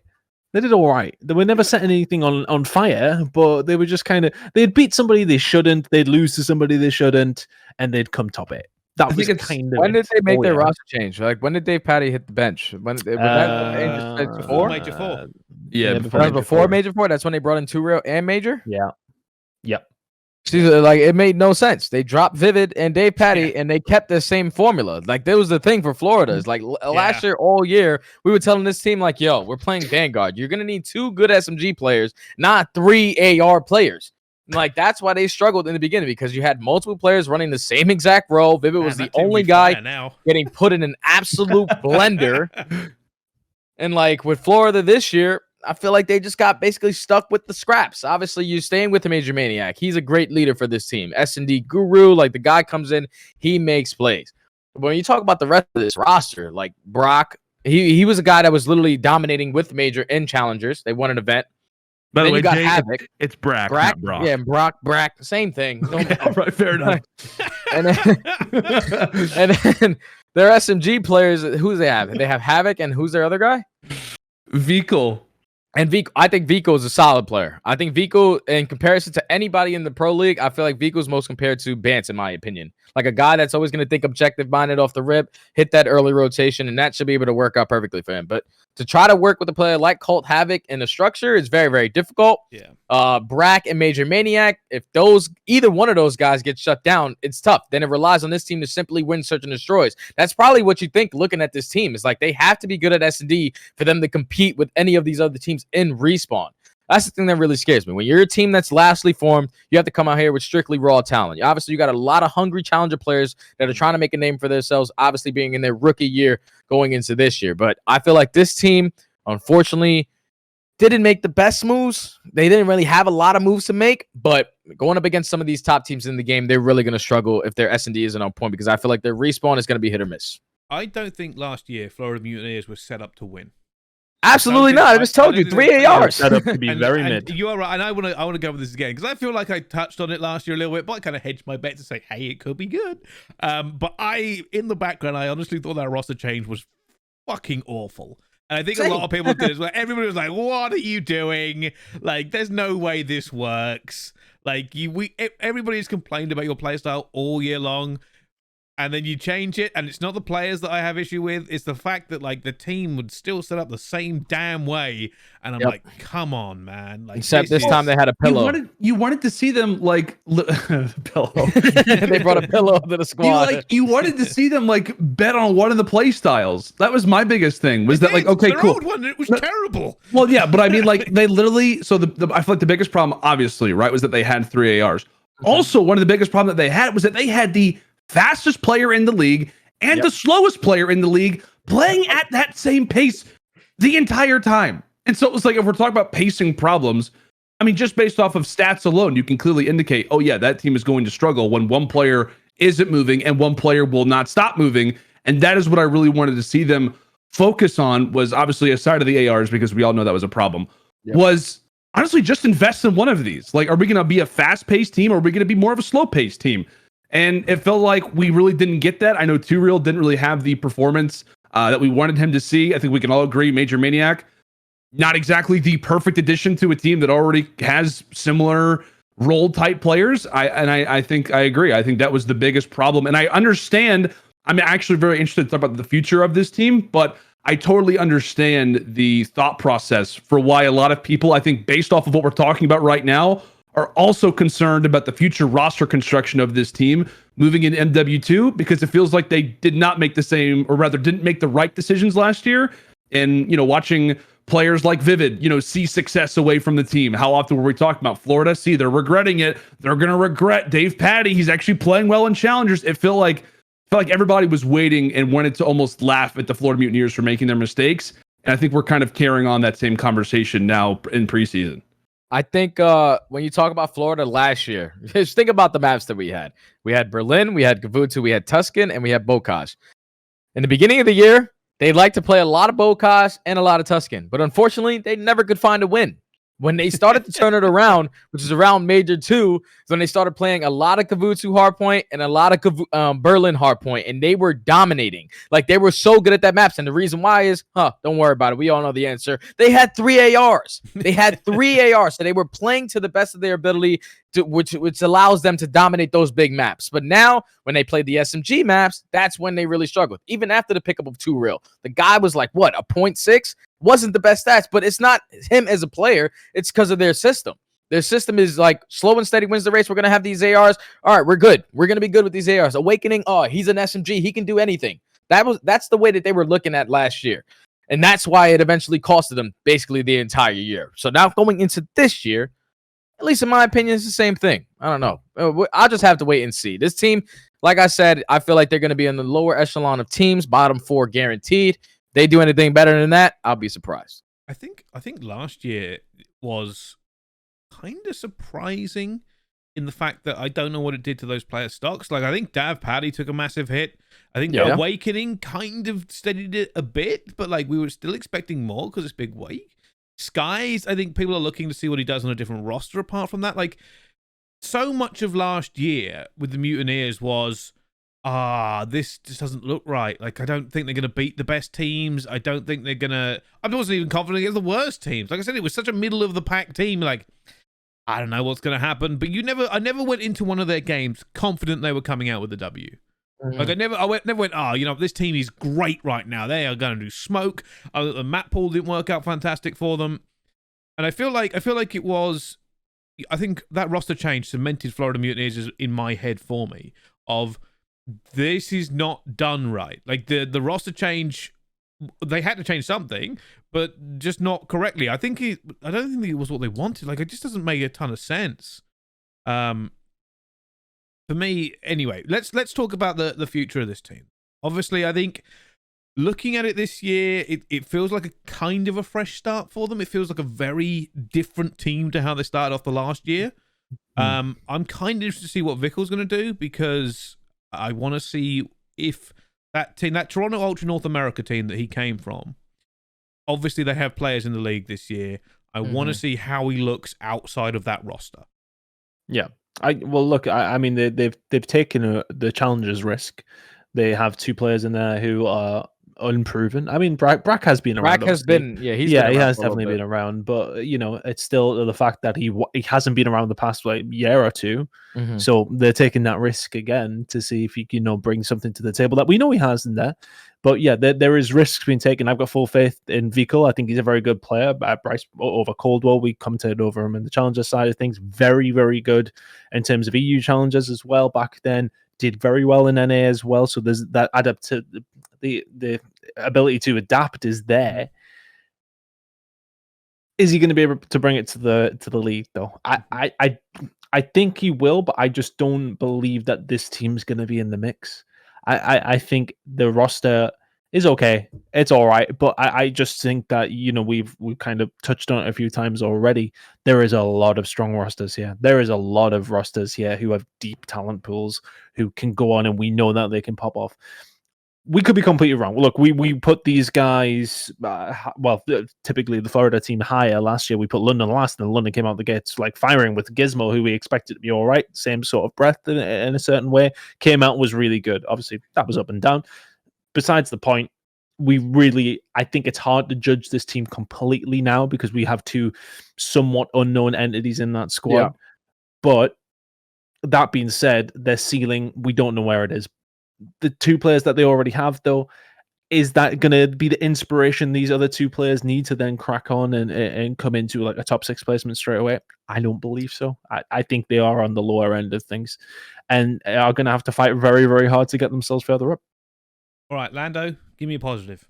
Yes, I was going to say, I'm I don't know about Chance, but I think I'm definitely probably, I said definitely probably. I am definitely the most, I don't know, high, I guess, on Florida to an extent. Like, I'm not by any means being like, oh yeah, like this team is going to contend. There is no, like you guys are crazy. I'm not saying that. I do feel like this team, talking maybe specifically, like limiting the parameters to just Major 1, actually could see a level of success because I do think this is a team that is full of grinders. I think this is a team that is going to learn the game early. How often do we talk about, teams don't scrim, search, destroy? That could really be lacking. I actually think this could be one of the better, if not one of the best S&D teams in the game, not just because they have Major Maniac, but I feel like Havoc can make plays. I think he and Vickel together also could be a great tandem. And Brack was one of the best S&D players in all of Challengers. And typically, I don't know, it feels like in terms of search, destroy, some statistics carry over into the CDL, some don't. I've also heard a lot of good things about Brack. And I feel like he's going to be really the biggest piece that we're looking out for. Not only is he not only is he going to be in AR, which is such a valuable role right now, and it feels like in more of a slaying position. So I think there's a lot of question marks about him. I would probably bet on a majority of them that I think he actually will be good. I don't know how great he will be. And then getting back to the Vickel conversation, I had the chance to talk with him, and last year, his schedule was mad. Like, he was going to school, he was going to college while playing in Challengers. He was talking to me about his schedule. The guy would literally wake up at like 6 a.m., like do some work, like do some homework. Then he goes to class, then he scrims, goes back to class, comes back, scrims, watches VOD, and then goes to sleep. He doesn't have to worry. He doesn't have those same parameters this season. He's a very bright kid, and so I feel like I feel like him and Havoc are going to have freedom. I feel like the comms could be open with this team as well. And I hate to bring this up as like, oh, well, they have the element of surprise, but I think there is a level of passion that this team is going to give out there. Like, I think it was whenever all the teams were rumored, like the Florida Mutineers had, I think, the lowest odds, like super early, like to win champs. And I think those guys are motivated by that. So again, do I think this team is championship caliber? No, but I do feel like early on in a title, they absolutely have the ability to surprise with the personnel that they have, with the players that I think will be a little better than others already expect they will be. And also because of, I think, just the teamwork that this roster could hold as well. They could be one of those tactical teams that we bring up and honestly are really big fans of as years progress. Okay, all right. Sean, think, any counterpoint? Sorry. Oh, go ahead, Chance. I don't think anything counterpoint related, or I don't know if I have anything particularly novel to say about the team either. I kind of think they'll be bottom 3. I don't know if there's anything too crazy. I think the points about S&D are like pretty on point. Like, it's kind of like the Major Maniac special in a sense of like, and especially with Havoc on the roster as well. Like, their S&D is going to be strong. There's no questions about it. But Major Maniac to me is kind of like, I think accuracy would be a good comparison, like another main AR of like, he is there to set up his teammates. He is there to make very like strong, consistent plays, but especially in respawn, he's not going to be that guy. He's not going to be the guy that's popping off being the main slayer. And like, while he is setting his teammates up and giving them good direction, they have to go and perform. And so when I look at Seattle, like, I trust Sib and Pred and Mac to perform for sure. Like, I have learned that lesson through Vanguard, so there's faith there. And it's just like having an SD fantastic and respawn, little bit hit or miss.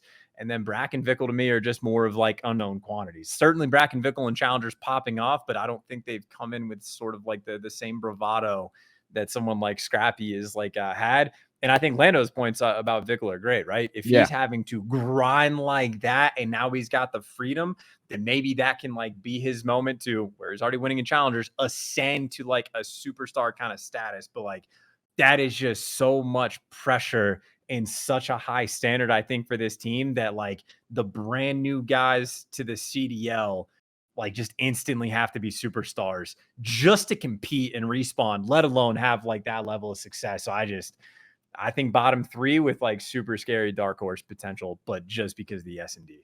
I took 2 things away. One thing from Chance, one thing from Lando. Pressure.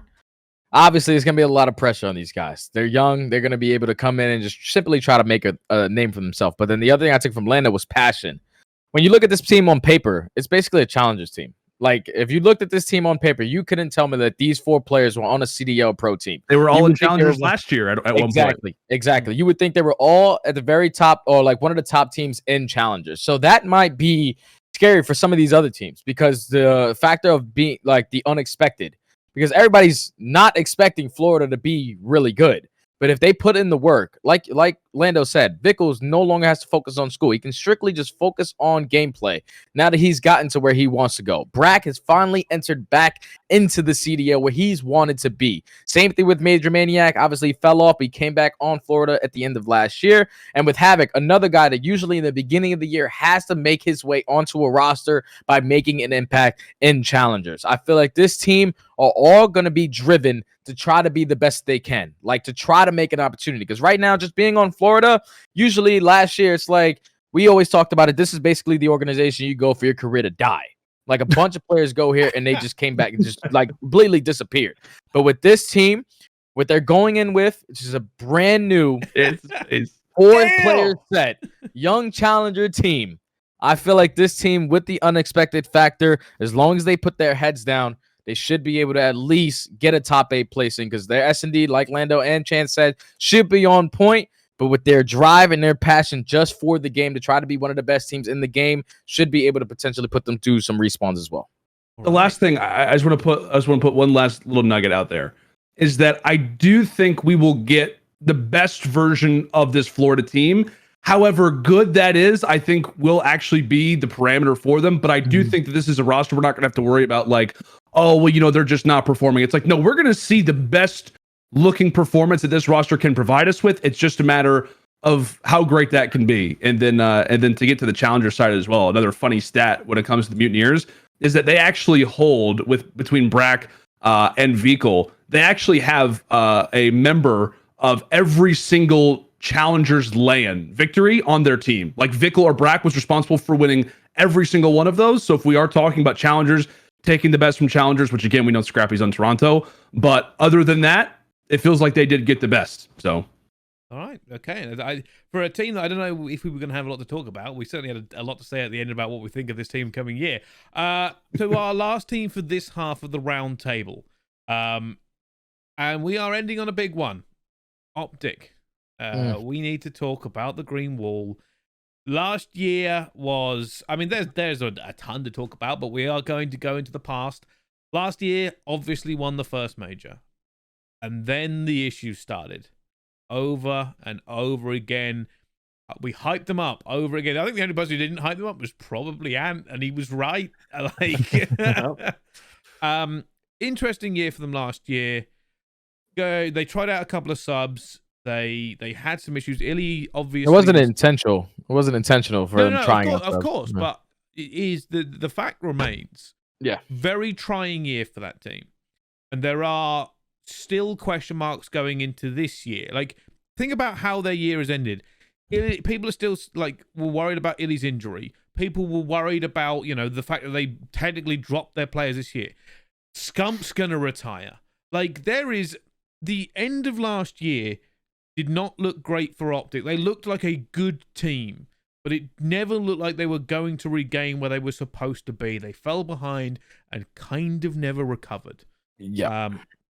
As much as people hype up, I remember the amount of crap I got, by the way, for my power rankings because I dared to put some teams above them, and I'm like, how dare you? And I didn't gloat. I should have gloated after. I was just like, well, fucking look, my power rankings were more right than you thought. It's almost like I know that I don't go off just being a fan, and that's one of the biggest problems with talking about Optic, by the way, is no matter what we say, no matter how based in realism or what we've heard behind the scenes or anything.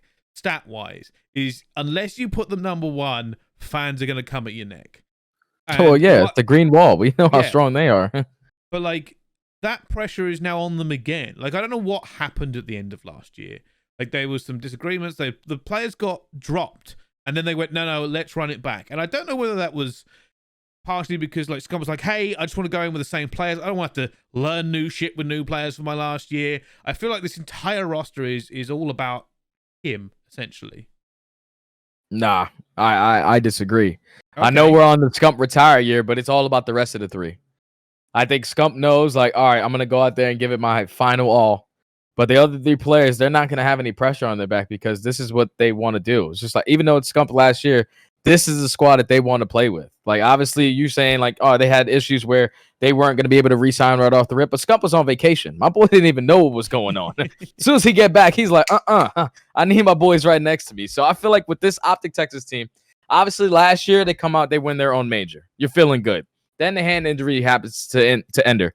And that's just tough. From a player perspective, to try to play with a substitute player for about 2 majors, and then to bring your old player back in to try to catch him up to speed, or at least take your gameplay to another level, that's going to be very difficult to do because now you learn a certain way to play with Prolu, a certain way to play with General. Role changes will happen in a little bit. But now when Illy comes back in, the game is also very different. Teams are playing it completely different from when the last time he spawned in. I can understand you're sitting there watching the scrims, but you're not physically playing the game. You don't know what the feeling's like, what the timings are like. So it was very difficult for Optic to try to get back to that form where they were in the beginning of the year because at that point, other teams have already passed them. So they have to play catch up the entire time. And that's the biggest thing that I took away from Optic. I felt like they were one of the best teams in the beginning of the year last year. We're one of the best teams all year. But when you have to face that much adversity, when you're playing with General at the Pro-Am, General for a couple matches, then Prolu comes in for 2 majors, and then Illy comes back, and now you have to just pick it all back up and act like everything's going to be all fine and dandy. It's very difficult. It definitely takes a toll on a lot of these players' minds. Like, imagine what Dashy was feeling like. Imagine what Shotzi was feeling like. Even Scump, knowing that we could have potentially done better if we had our original roster. If we did not have to take a break for about 2.5 months, almost 3 months without our 4 players on our team, we could have potentially been top 3 all year long. But since that happened to them, you had to play catch up. And unfortunately, they could not catch up fast enough towards the end of the year and ended up finishing in the top 8. So I feel like for Optic, It should be okay. Good. Do you think, and this is a point I want to bring up. Now, I don't. This is nothing to do with Illy and his injury, except in the subjective. Basically, do you think it was an issue around the what is the word I'm looking for here? The uncertainty of when he will return. Because you got to remember, we thought it was only going to be for a little bit. And bearing in mind, like, it must have been in the team's minds as well. Because every fan wouldn't shut up about it for about 3 months. They're like, hey, it's all good. Wait till he gets back. We'll start taking ass. Like, we are just going to destroy when he gets back. We are going to kill everybody. It's going to be Major 1 all over again. And I pointed out, Major 2 wasn't great for you. And I'm like, but the problem was we kept expecting him back. And I wonder if in the camp it caused an issue. Because it's fine to say publicly, it's okay. We're just concentrating on our game. When he comes back, it will be fine. I feel like first of all, they're human, so there's no way that doesn't creep into your mindset. Like, this is people always give players this delusional, oh, they're stronger than anything. They're veterans. I was like, they're still humans. We're not playing with robots, people. Like, they have feelings. They will think about this shit. And like, Dashy was probably waiting for him to come back. Shotzi was like going to come back. And if that's always in the back of your mind, you'll be like, it's easy to dismiss your losses without massively trying to improve, because we never knew who was going to be their fourth. But there was a period of uncertainty. I think it was brought up last year. It's like, do they go for a full roster change at this point? Is it worth trying to grab somebody like who they know they can lock in? And it was like, oh, well, it is their leader, their shotkeeper. It's not going to be easy to replace. I'm like, well, no, you're right. You can't replace Illy. But you don't have Illy, and you're uncertain what's going to happen with him, so you have to try and figure something out. And it looks like they hedged their bets on Illy returning, and it just never worked out for them. And I think you're right. I think the takeaway from Optic last year is unrealized potential. Yeah. We never are going to know what would have happened if it weren't for the 1 in a million thing where a player has an unfortunate injury, because they never committed to changing the roster. They kept waiting for him to come back, and it was uncertainty. And then when they got back, it was too far to come back into the game. The league was too competitive. Thieves were roaring up the league. They were getting better. Seattle come through, and it's like, all right, this is when we're getting to the end times here. We know this is when the best teams come to play, and Optic is starting off with 1 foot behind them. I completely agree with you. When you're talking about like a team not really knowing what to expect of who their next player is going to be. You remember when they showed up at Pro-Am and Illy plays the map 1, and then unfortunately he couldn't play the rest of the tournament? Yeah, you and I had the cast for that. We were like, wait, that is he playing? Is he not? You. Like, what's going on here? That takes a toll, because at this point you're going into an event with expectations like, all right, my guy's good. All right, we won this first map. Oh, wait, now he can't play. Now what are we going to do? Now we have to make up new strategies. Like, it's a whole different thing. It definitely was very frustrating for all 3 players besides Illy, who are just sitting there trying to play with subs, because they know what it could potentially be. Like, when they lose matches, they're like, if we had Illy, in the back of their mind, they're thinking, if we had Illy, we would walk away with this series. And that definitely can take a toll on a player for sure. And I feel like also all their subs that come in, right? Like, any sub that went onto the Optic thing just got beasted. Yeah, because you're representing the green wall. If you don't win the match, they're not going to blame the core 3. They're going to blame the substitute player. And that's exactly what happened all year long. Prolu called the shit end of the stick. General called the shit end of the stick. Yeah, like Tun said, easy scapegoat. But imagine what this team would have been like if there would be no injuries. Like Bryce said, a whole lot of like just simply unknown. We don't know what this team would have been like, but if we did have the roster, they probably would have been really good. And I also think there is a level that we keep getting back to, which is almost like this underlying element of pressure. Like, not only is it Optic Texas where you're expected to perform, but it's also an element of like, hey, this is Scump's last season. Like, imagine if Optic Texas goes out and they don't win anything. Like, we're talking about like, oh, well, what if they won everything? What do you return? If Scump wins champs, do you think he come back next year? What happens if they don't even make it like to the top 6? Like, there is that new element to it. And then on top of it all, I feel like, again, we all know what the roster change was going to be. And I think we could all sit here with, our tinfoil hats on and debate on, oh, yeah, well, I bet it was this guy who thought that Illy wasn't fit to be on the team. And we don't really know. We don't know how Scump came into the picture. And again, that was the talking point, that he was the one that made the decision that said, hey, we're going to keep this roster together. regardless of all those things, again, I keep getting back to this word pressure. And I think, for Scump, he wants to go off on a high note. I also too wonder from a front office, GM coaching staff perspective, like I imagine that it wasn't just one person who was like, yeah, Dashy not fit to be here or whatever reason. Illy, we have our question marks. I imagine that was a team, an organization decision. And so you not only are Dashy and Illy coming back to a team that you very well may have not been on this season, and you're not only worried about trying to perform, you're not only worried about, from Illy's perspective, trying to make sure that, hey, that my hand is going to be in working order. But you're also trying to make sure that you deserve to be here. You're trying to perform for the fans, and also you're trying to justify your position. And I feel like for Dashy and Illy, it's two different situations. I feel like for Dashy, again, we could talk about internal problems. I mean, the guy was literally like second place for MVP candidacy, so I doubt it has anything to do with the way he shoots his weapon. And so I think that it's two different levels of pressure. It's two different scenarios, but overall, it's such a weird situation to be in for Optic Texas. And I wonder if, and this could maybe lead us to our next point, or someone could bounce off what I said, or we could jump to something else. But I do wonder if all of those things will correlate or almost be, mulled over by the fact of like, you know what? It's Scump's retirement. Like maybe we just put all this stuff aside and just go for it. But I hesitate to say that because again, you know what? We're all going to remember the retirement, something we're going to be talking about all throughout this season, the storylines, all that stuff. But it gets back to me of the fact of like, you know what? What if they go into Major 1 and they bottom out?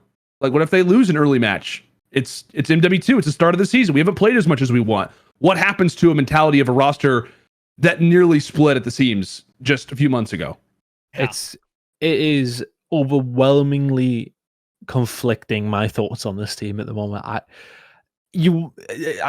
think every single point Lando makes there is completely valid. Like this team, what does happen if they come in there and finish 10th to 12th in the first event? What happens if they don't win an event within the first couple? Are they forcing things to then happen for Scump in his last year? There is so many factors around this team now that I think it's so hard to predict how good they're going to be. Because we look at this roster on paper and absolutely, okay, we've seen them win a major last year. They could do it again. They could absolutely do that again. We think that, but I don't know. The pressure that Lando talks about, it's so difficult to actually. Who gets dropped? Who gets dropped if Optic underperforms? It's not going to be Scump. It can't be. That's and it can't the be least of my worries. That's the least of my worry. I'm not worried about anybody getting dropped. The biggest thing that you guys are talking about is pressure. Obviously, there's pressure on the rest of the three players because Scump is retiring. You want to go out there and get a bang. But this team is looking at it like, guys, what happens if Illy doesn't get that injury last year? We're the best team in the game. There's no question. We should be able to dominate the entire year. No, 100%. That's exactly what I'm saying. Is like now they have a clear mind. We have the best team in the game. We have all four players at a healthy state of mind. Everyone is good to go. Let's see what last year should have been this year. With Scump giving it his all on his last year, all of his teammates obviously want to win for him. But their confidence has to be at a whole different level now because they know that Illy is good. We're going to have this exact roster from start to finish of this game, and let's make the most of it. Let's go out there and be the team that we thought we would be last year, this year.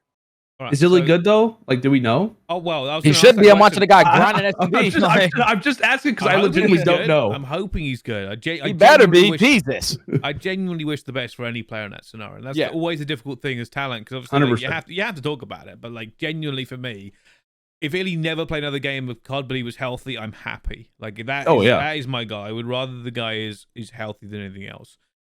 My issue comes if I was a Green Wall fan this year because there are a lot of scenarios that could go wrong. Like first of all, you're happy, right? You sit there and go, hey, the team is back. We're going to start again. We're going to be great. And then you suddenly start to think about it going, I hope Illy's okay. What happened with Dashy at the end of last year? Chelsea didn't have the best end of season, and Scump's actually retiring. That is a lot of stuff to just kind of weigh in the back of the mind of fans and to really think about and nail down on. Scump obviously is going to be a talking point all year, right? Up the greatest of all time conversation every single time. The best case scenario, obviously, for Optic fans is they have a great year. He wins champs, carried out of the stadium on the green wall, tears flowing from everybody's eyes, and then he ascends into the heavens as the golden being that looks over us all, right? He dies? That's his retirement. He becomes energy. He becomes a He second becomes plane of existence. the COD god at that Yes. point. That's who we refer He to. bequeaths Yeah. us with a new COD. It's incredible. It's all the best CODs combined, and he just makes that happen, right? But what if that doesn't happen? It's always going to be bittersweet. Every time Scump loses a series, people are going to worry about, is he okay? Because this is his last. He's put, first of all, how many people get to call their shots they're retiring? Like, oh yeah, I'm doing one more year. That's it. I'm doing one more year. That's a great point. That's like so much pressure to put on yourself. Didn't have to say, I'm gonna do it one more year. I think he only did that because he was probably gonna retire last year and went, oh, all right, I'll do one more. I'm gonna tell people. And I'm like, all right, that kind of gives everybody like time to digest this rumor, and get it down with. But like, he will be sitting there knowing that he's going to give everything he can into it.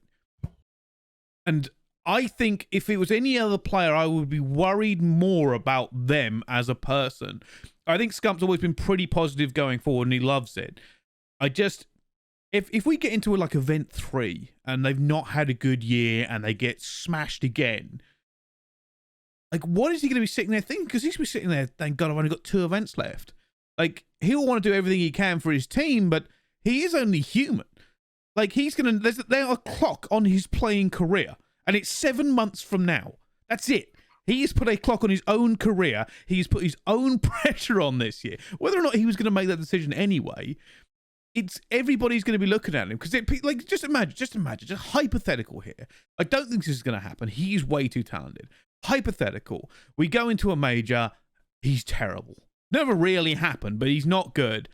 Like the amount of shit he's going to get, just teams going, 3 months left and you do this. Like, what are you doing? His teammates going to be looking at him going, how locked in are you, dude? We need to win this. Like, everybody needs us to win you another championship. Everybody needs to get you another ring.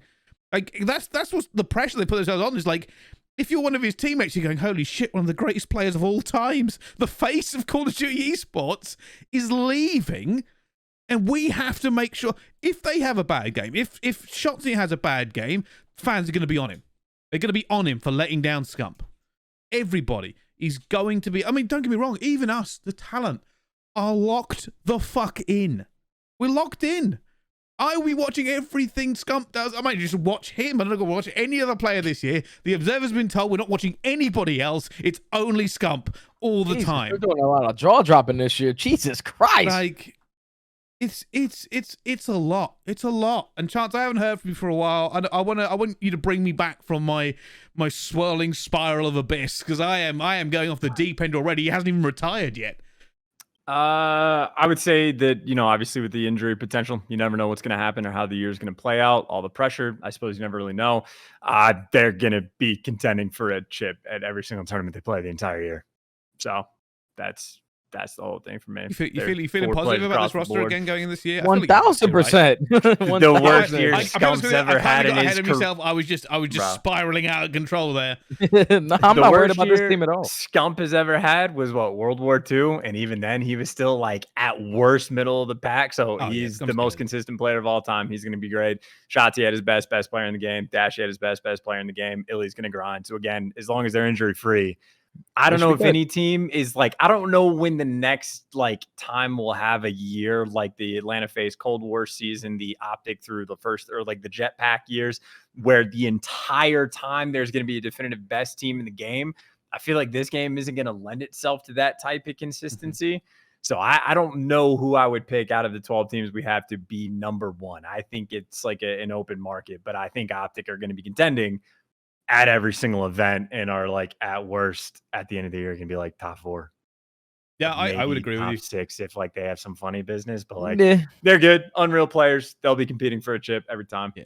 No questions asked. I kind of got ahead of myself with the Doom saying that. I was just going down a spiral. If I'm honest with you, I was sitting there thinking of all the worst case scenarios. But not you likely going towards the negative side of things. Is it? And they got JP, so like they got JP. There you go. For you. Damn, what a coaching staff over there. I agree. I think this is one of the teams I would definitely put towards the top of the league, regardless. Like, I just don't.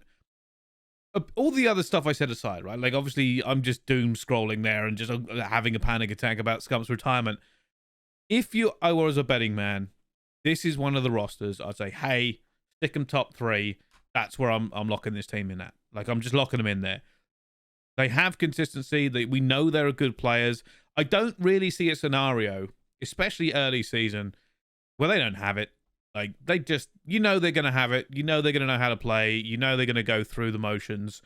They're going to do anything they need to. They are too talented to fail. Right? In my opinion. That is it. It's too talented to fail. It's a very competitive league. Unfortunately, these are the competitors. That's it. Optic are the competitors. I don't know if anybody else has any feelings about them. But yeah, I think if you, like I said, I would say you should be a Green Wolf fan and worried on one side of it, but on the other side of it, it's a bloody good roster. It's only worrying if you're a Green Wolf fan if you guys are not winning. Yeah. Because at that point you're just like, oh man, we're wasting scumps last year. That's what we're doing. Like, but from the players' perspectives, like I said earlier, it's like they're going into this year thinking like we shouldn't have any injuries. This is the team that we were going to have in the beginning of last year. We were obviously one of the best teams in the game. We won Major 1 right off the rip, and then everything went down to shit. So then now it's time to like rewrite that script. Hopefully, like Chance said, no injuries happen. Because when no injuries happen, I think this team stays top 3 without question all year. Yeah, I think they're within that. I think it's just a case of what kind of phase we're going to get, whether or not these guys win multiple events. Oh yeah. We ain't touch on phase though, because I don't know what Chance was saying earlier. We'll get there. I don't know what team is going to be number 1, but I'm saying it like, you might be faded. Atlanta fade, Jesus. Like to kind of put a bow on the Optic Texas point.